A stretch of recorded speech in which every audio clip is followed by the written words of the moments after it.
For staying with us. This is Standpoint. Now, in the face of the coming governorship elections in Edo and Ondo states, political activities are in top gear as political parties intensify campaign for votes from the electorate. While several political parties are participating in the governorship elections in both states, all eyes are on the ruling All Progressives Congress, that's the APC, and the main opposition People's Democratic Party, the PDP. While the APC is struggling to retake Edo State from the PDP, the party is striving to upstage the APC and take over power in neighboring Ondo State. Amid the intensive campaigns for votes, what are the chances of the APC and the PDP in both states, as well as other political parties like the Labour Party, waiting to cause an upset? I still have a former member of the House of Representatives and Federal Commissioner of the Code of Conduct Bureau, Ehiozuwa Johnson Agbonayima, joining me for the conversation from Abuja studio. Thank you for staying with us. Thank you for having me, Precious. Let me ask you, good afternoon to all Nigerians. Your thoughts on the political situation in Ondo and Edo. In Ondo, it seems quite peaceful. We've seen, we've not recorded any form of violence, but in Edo State, we've seen some sort of crisis coming from that state. What do you make of both states as they gear for elections? Well, thank you for that wonderful question. For me, nobody has monopoly of violence. Honorable Agbonayima, we cannot hear you at the moment. You can't hear me? Can you hear me? Not can you yet. Hear me? All right, please go ahead. Hello, can you hear me now? Well, if you are hearing me, what I'm saying is this. Ahead. I can hear you now. What I can say, that of Ondo, which of course is our sister. Honorable Agbonayima, just allow me to take a break. When we return, hopefully I'll be able to hear you.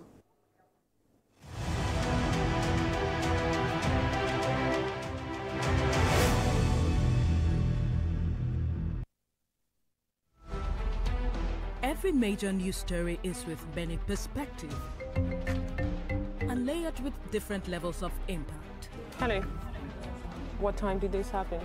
We will be right there.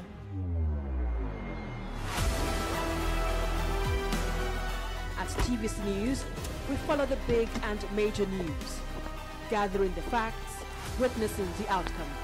I am here live at the aftermath of the approval of the new national minimum wage.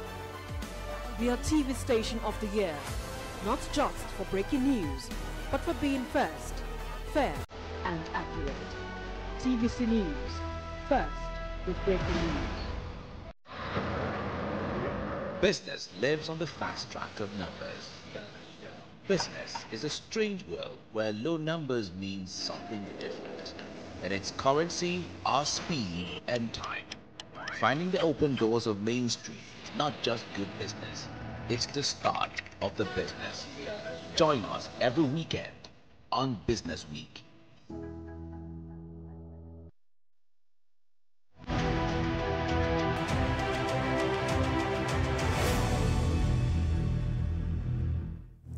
All right, thanks for staying with us, everyone. Let's get back to Honorable Agbonayima in Abuja studio as he was speaking on what he makes of the political situation both in Edo and Ondo states. Go ahead, Honorable. Well, thank you for having me, and good afternoon to all Nigerians. What I was saying is this, that that of Ondo, let me say that may the gentle soul of the departed one, like the former governor, Akeredolu, rest in perfect peace. Having, led to meet the Lord with the incoming governor, who is now the governor of Ondo State, His Excellency Lucky Ayedatiwa, that is doing they have done very good. They have done a very wonderful job. Try to make sure he continued from where his former boss stopped. And as you can see, what is happening in Ondo, so peaceful. At the time when there was an issue, I think our great President Tinubu, came in and tried to resolve it. And ever since, we have not heard any negative things coming from Ondo. I think Ondo, they are ready, the APC are ready to take back the state I'm very, very confident that APC will win Ondo again and again because of the past antecedent, the past records of the late governor and the current governor, what they have done and what they continue to do in that state. Because Ondo State, we have boundary between Ondo and Edo. As you can see, that we have always related. Even the former governor, my great friend, my brother, the former governor Mimiko, who today, if you can see that, a lot of his followers have decided to join APC. And these are members of PDP, and they have seen that there is light in going forward to join APC. APC is doing well in Ondo State. But coming back home, that is my state, Edo State. I want to give thanks to God Almighty that the past 2 weeks have been busy. The leadership of APC in Edo State have been doing excellently well. And the candidate of our great party, APC, have also done more than what we all can expect. They have done excellently well. Try to reach out to communicate to the people, even though there are people that will say, oh, he's not talking. He's not coming out to speak on national television. He's busy. He's busy talking to people, grassroots, door to door, because politics is about the people. When I saw the mammoth crowd, all the 3 senatorial districts that we visited during the campaign, in Edo South, Edo Central, and Edo North, I said, you know what? All those that have been saying that we are going nowhere, they are shocked. They are embarrassed. The people came out, en masse, because they want to change the narrative. They want to tell Edo people that enough is enough of gangsterism. That somebody came, I have who they thought. A few minutes left, and I want to try and get in as much questions as I can before we end the conversation. Yes. People are worried, especially for Edo State, where you are from, about violence during this election, which is basically just next month. Because of some of the things we've seen before the election itself, do you share that concern about violence, in that election? Well, I am calling on the security agency. I am appealing to Mr. President for Edo State to have a free and fair election, not be hindered by killing innocent people. Just imagine the death of our candidate, distinguished Senator Mode Okpebholo's ADC, was killed, cold murder, by the same people that the governor have empowered to cause mayhem in our state. And that same governor is the one saying, those are weighty allegations. To Nigerians. No, it's not weighty allegation. He said it. No, he said it. No, the governor said it that Nigeria will burn. Just from those kind of allegations, so that I can't. Now, I'm telling you what the governor said. If you share the concern. The violent, who brought those people, the vigilante group, to come and cause mayhem, to kill innocent people. It wasn't APC. It wasn't Senator Mondo Okpebholo and Right Honorable Dennis Idausa. So we cannot what exactly happened. But let's move away from that question. Listen, Precious. Like Honorable Hielsu, you asked a question. And I did, listen, but it seemed you like asked a question. Allow me to answer it. Speculations. The question is very simple. Who are those behind this mayhem? That a police officer attached to our candidate killed, and we should keep quiet? No. We cannot keep quiet. That is why I'm calling on Mr. President. They must disband. Nobody should disband the vigilante group in Edo State. Because you cannot keep quiet. I mean, it's condemnable, but we will allow the police do their job. And then when that investigation is done, they will make the necessary arrest. But it is not for us to make speculations while investigation is ongoing. But I also wanted to, let's move away from that. Let's talk about, because the Peace Commission, which is a committee rather, which is led by the former head of state, Abdul Salam, has said that they're going to change their strategy, but they will not reveal what their strategy is. What do you think should be done in both states in terms of ensuring that there is peace And then, you know, and just for, especially again for Edo State, what should the committee be coming up with at this moment beyond just signing, you know, of documents?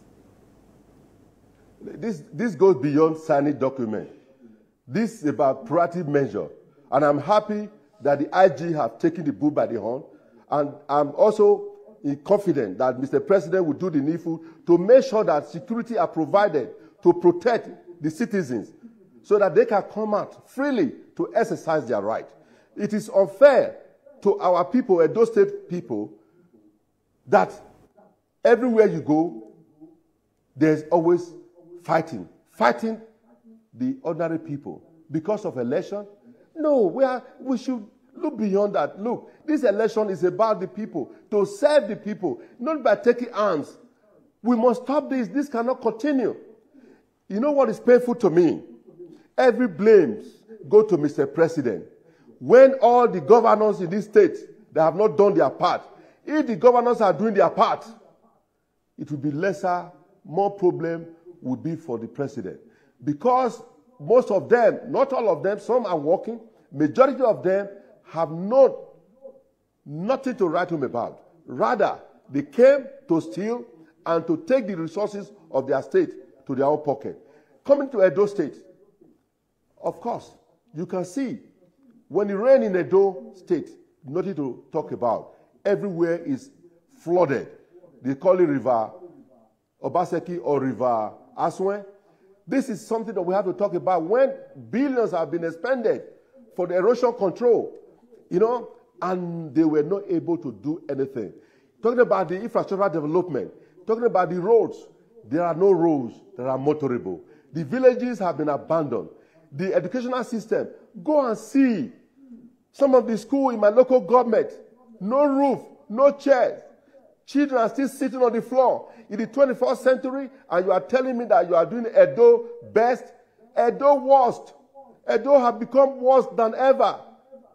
Is this an aberration? This is appalling and disheartening for me to sit down here and accept that I'm from Edo. Edo State have been a reference point where a governor, in the Constitution, no state house of assembly shall be more than 24, less than 24 and more than 44, where he allowed Edo State House of Assembly making laws for the good people of Edo State. 10 people, 10 members of House of Assembly. Edo State has become a reference point of bad leadership, or bad, image, or bad decision. Whatever the governor have done is to put Edo State backward. What we see all these years, Comrade Adam Oshomole came, did excellently well, building Edo. This is not the Edo State of our dream. That I, a friend of the governor, we all supported him. But he betrayed everyone. He's a serial betrayer. And everybody is drinking. The thing is, come that election day, Edo State people will decide who they are going with. It is not going to be dependent on the rhetoric of any politician. We'll see how that election plays. And I'm sure we'll have you over and over again before, during and after that election. Thank you so much for your time. It's been a pleasure speaking with you. Former member of the House of Representatives and Federal Commissioner at the Code of Conduct Bureau, Ehiozuwa Johnson Lagbonayima.